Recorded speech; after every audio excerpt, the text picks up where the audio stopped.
Sofia Widmann. Herzlich willkommen. The floor is yours. Many thanks. Vielen Dank, Vala. For me, it's a great pleasure to be here today, and thank you, Marco and Mao, for inviting me. Actually, when Marco invited me, he said, well, would you like to do a Zoom call and call in, or maybe you would like to come in person? So, of course, obviously, I said, of course, I want to come in person. And I believe that after half of the day of the conference, I'm going to be fluent in Slovenian. Thank you very much for that. So, I'm Sofia, from living in Vienna, and my company is called Museum Booster.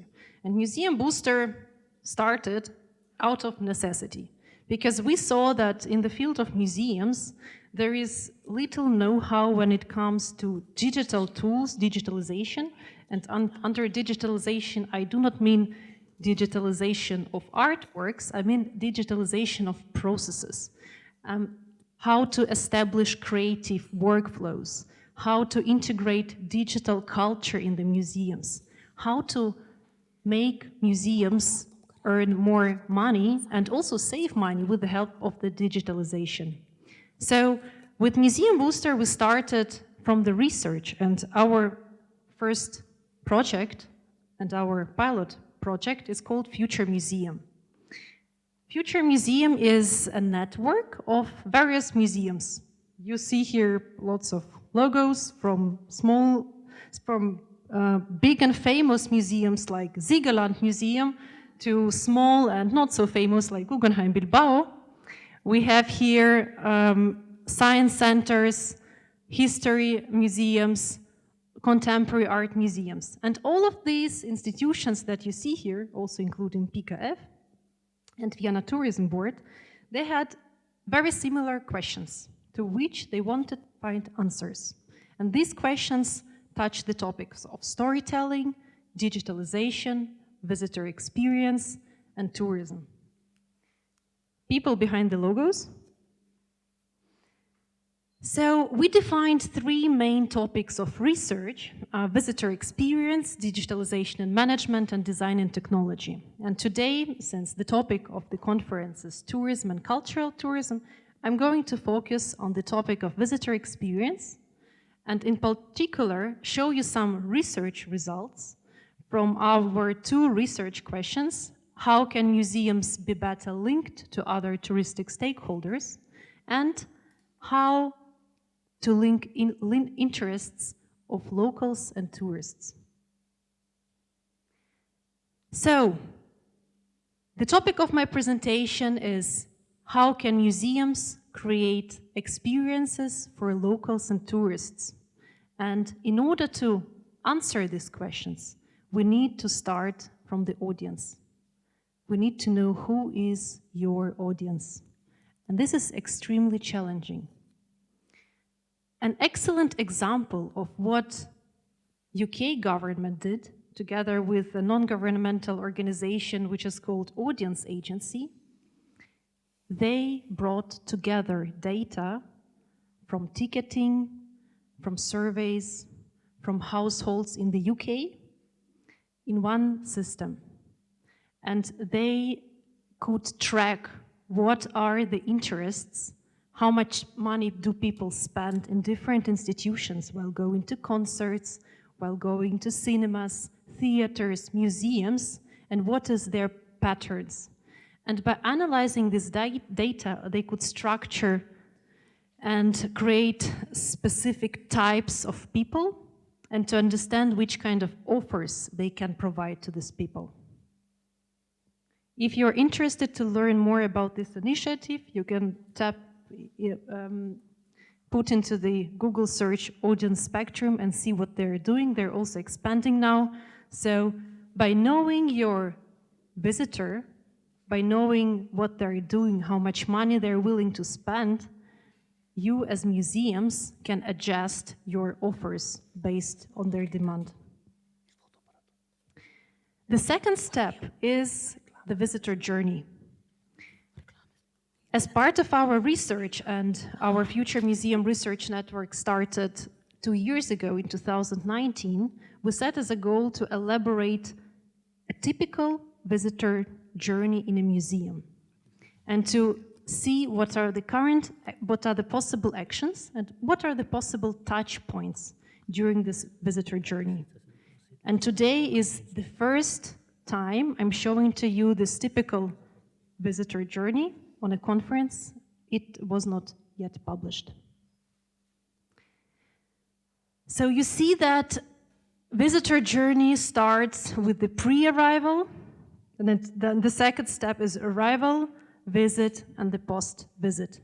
And during every point of the visitor journey, museums can already start preparing the communication, improve their offers, and follow up on the visit together with the visitors. Now let's come to the concrete actions. What can you do? In the pre-arrival phase, I'm the probably typical, or not actually probably, I'm the typical visitor, culturally interested, to which Ljubljana tourism office was referring, person extremely interested in museums. So when my first time when I came to Ljubljana, I wanted to do a tour and visit all possible museums in Ljubljana. I bought a ticket, I came here. I could not find much information except for Googling what there are types of different offers. But what could be, for instance, done is creating so-called combined offers. And this is something that Austria is currently doing. If you buy an OBB ticket or Westbahn ticket, sometimes, based on the data that they collect, you can get an offer to buy a ticket in a museum. And this is already the first step in personalization, in personalizing your visit to a city. And if I would have had this opportunity, I would definitely go for it. Of course, the typical things like search engine optimization, personalized marketing, multi-attraction passes are the basic things, and you're, of course, aware of it. The second step, arrival. So I came to a museum, to different museums actually. I visited National Gallery, the Museum of Modern Art, the City Museum of Ljubljana, everything that I can manage in 4 hours. And what I did not find in the arrival phase at all in Ljubljana is the cross-marketing. That means, I hope nobody will hate me after this presentation, but I did not see that National Gallery or the Museum of Modern Art would make a cross-reference saying, well, now you need to go to the other museum which is located over there, or there is a great offer that you should not miss in the city of Ljubljana. So I was left to my own as a tourist, and I have to find out myself what to do next. And who helped me? The American Google company.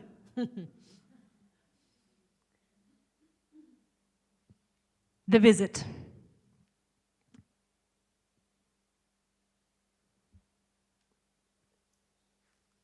When you come to a museum, you expect that you will find a connex, an emotional connex in the museum. Something that you can learn from, something that you can inspire you in your life. Whatever. There are different motivations, and these kinds of motivation you need, of course, before to track and to put in your CRM system, ideally, with the help of digitalization. But the most probably typical offer when museums are talking directly to the visitors are the guided tours. And these guided tours are very standardized. in a way that there are specific topics by content, but it does not include the interest of the person. So let's say you have a group of financial accountants coming to a museum. They have absolutely no connects to the museum world, but they have a conference happening there and they want just to see the tour and then probably to rush for a glass of champagne afterwards. So how can you create these connects? Maybe they want to see the most expensive artwork or exhibit in your museum. And you start with that and you say, listen, you cannot imagine what is the insurance cost for this work and how much it costs. So talking about money, this is the connects for these people. Another cross-referencing for partnerships opportunities, since we're talking about tourism, connecting various museums. There was in Vienna a great exhibition of Dürer at Albertina. And at Albertina they have exhibited a drawing by Dürer of Maximilian III. And just 10 minutes walking distance there is Kunsthistorisches Museum, where there is an original, not a drawing, but the oil, and Maximilian III in color. And it was the missed opportunity that Albertina did not create a cross-reference for their visitors to go and see the original or the Maximilian III in color to the Kunsthistorisches Museum in Vienna. And these are the easiest things that museums can do in order to help each other in attracting tourists and in attracting local visitors. Speaking about the post-visit, museums need to learn from other sectors. You do not need to reinvent the wheel and think, what can we do now? You need to steal good ideas, if I may say so.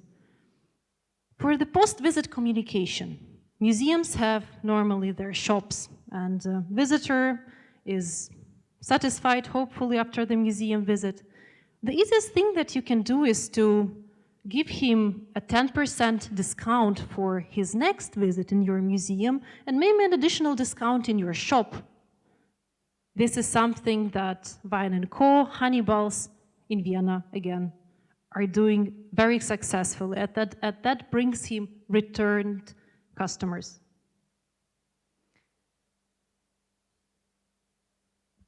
Now coming to the examples.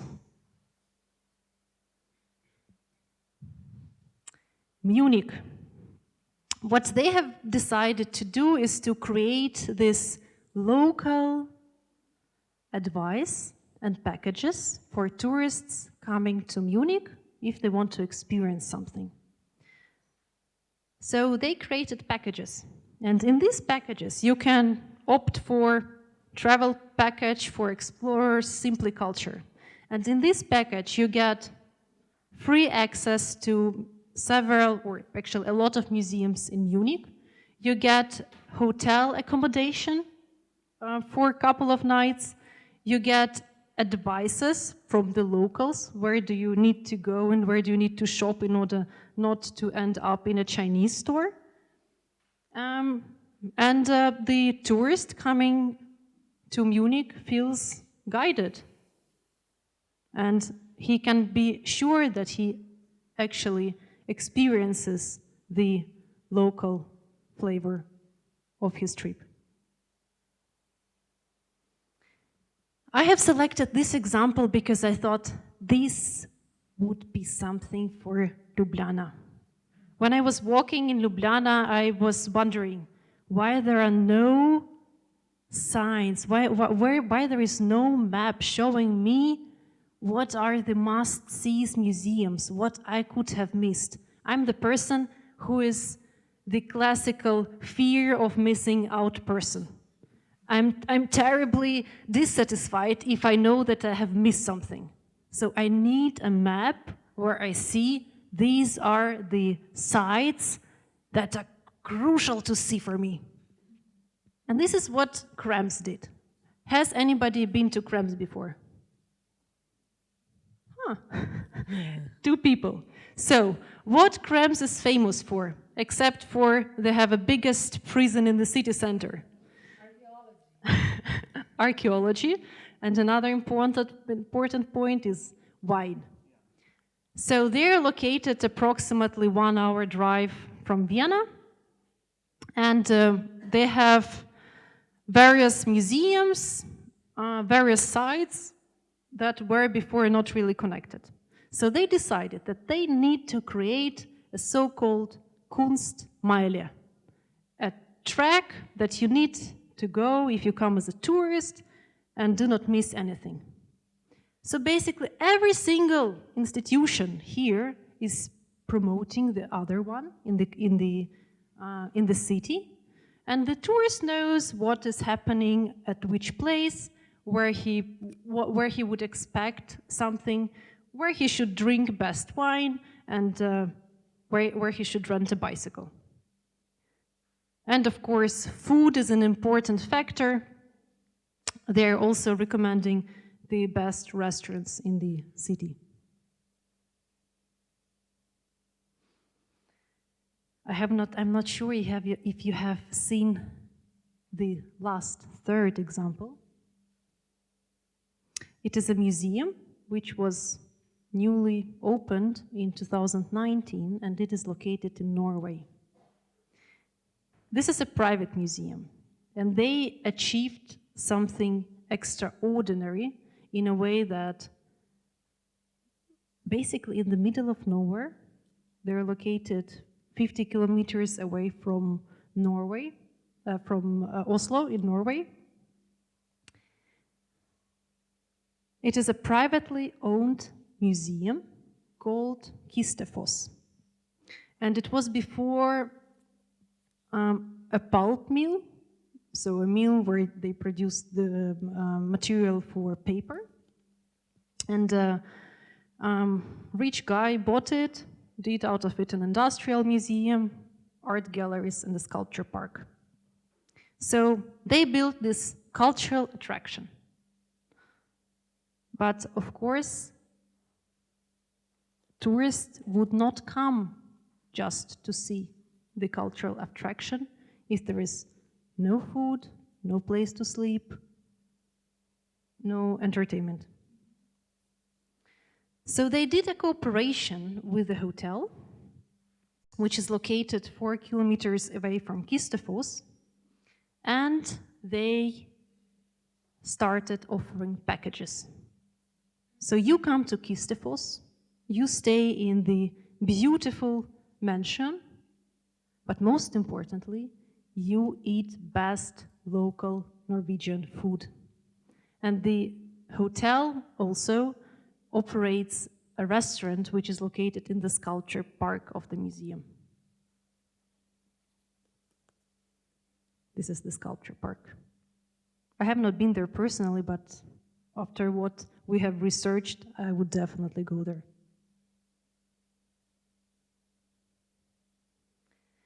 So to sum it all up, I believe that for tourists and for locals, the success story is in tourism if you combine local experience and put it in a package.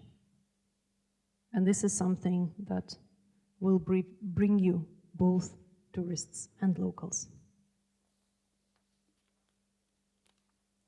Thank you. Do you have any questions?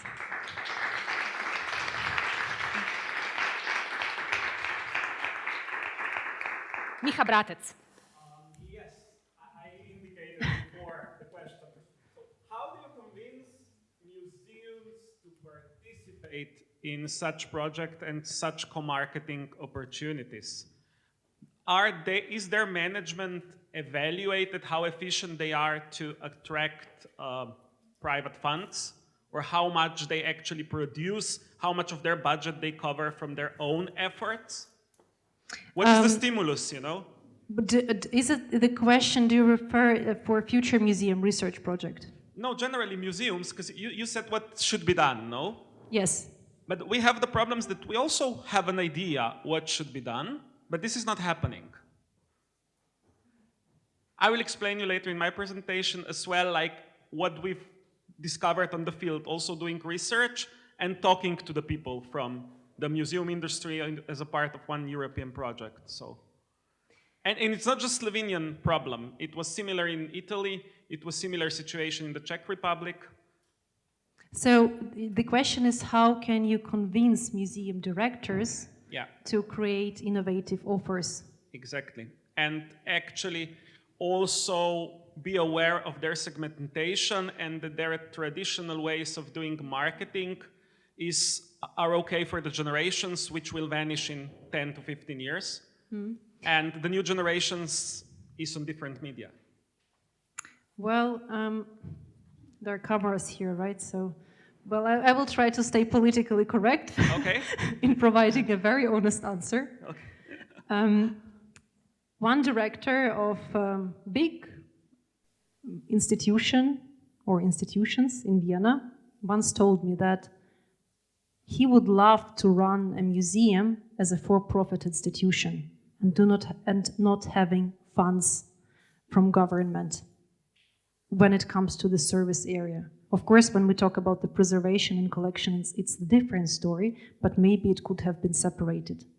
So when the museum has as one of its goals to create innovative offers, then they have also certain flexibility when it comes to training the personnel, selecting the personnel, and creating also key performance indicators, where one of these indicators should be engagement of their visitors and, of course, the earned revenue.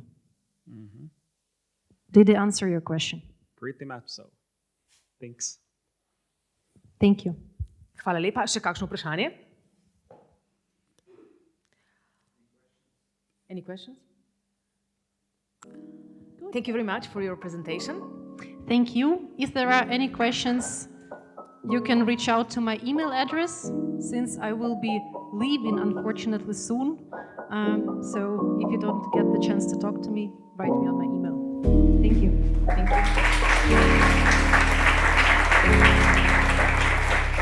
you.